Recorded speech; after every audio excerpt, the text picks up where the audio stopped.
দল বেঁধে চলছে মাছ ধরার হুল্লোড়। মাছ ধরা হচ্ছে ঐতিহ্যবাহী পলো দিয়ে। হ্যাঁ, পলোর ফাঁদে ধরা পড়েছে মাছ, মুখে তাই বিজয়ীর হাসি। গ্রাম বাংলায় শুকনো মৌসুমের শুরুতে মৎস্য শিকারীরা পলো নিয়ে এভাবেই দল বেঁধে জলায় মাতেন মাছ এবং মাছ ধরার আনন্দ লুটে নিতে।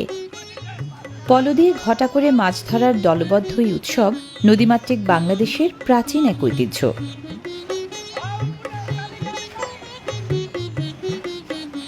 এক হাতে ধরা পড়া মাছ, অন্য হাতে ছিপ।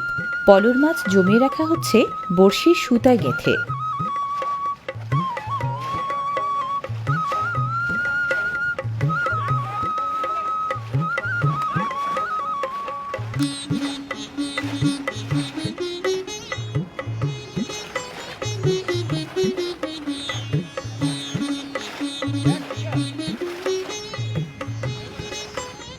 ছিপ যেন মাছের মালা, পলো হচ্ছে বাঁশের তৈরি ঝাঁপি। ঝাঁপিয়ে ঝাঁপিয়ে মাছ ধরার এই কায়দাকে বলে পলো বাওয়া।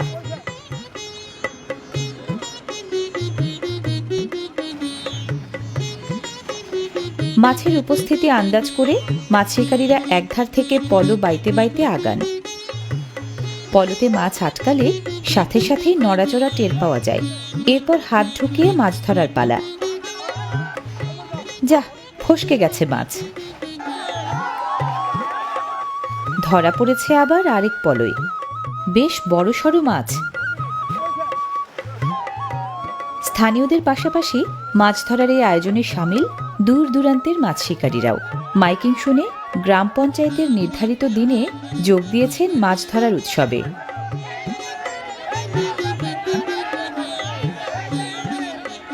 মাছ ধরার ঐতিহ্যবাহী এই উৎসবকে কোথাও বলে বাউত উৎসব, কোথাও বা বাইচ উৎসব। বাউত এবং বাইচ মানে পলো। পলোতে শোল, বোয়াল, টাকি, গজার, মাগুর, পুঁটি সহ নানা ধরনের দেশি মাছই ধরা পড়ে বেশি।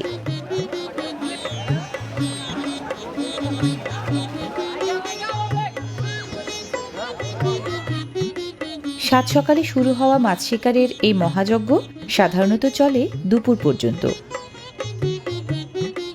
পানির গভীরতা যেখানে বেশি, পলোর বদলে মাছ সেখানে ধরা হয় ধর্মজালে।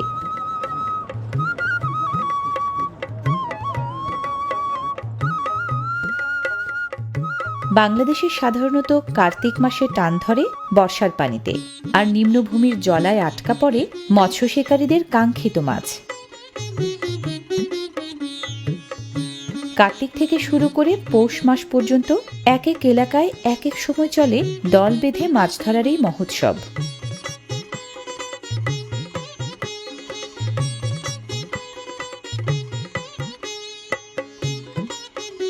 মাছ ধরার সাংবাৎসরিক এই উৎসব প্রাকৃতিক মুক্ত জলাশয়ে অনুষ্ঠিত হয় বলে প্রাপ্ত মাছের ভাগ কাউকে দিতে হয় না, কোনো বিনিয়োগও লাগে না।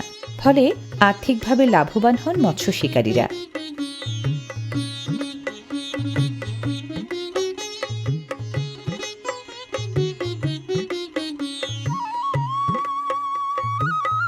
গ্রাম বাংলায় যুগ যুগ ধরে সাম্প্রদায়িক সম্প্রীতির সুখ আর মাছ শিকারের আনন্দ বিলিয়ে চলেছে সদল বলে মাছ ধরার ঐতিহ্যবাহী এই উৎসব।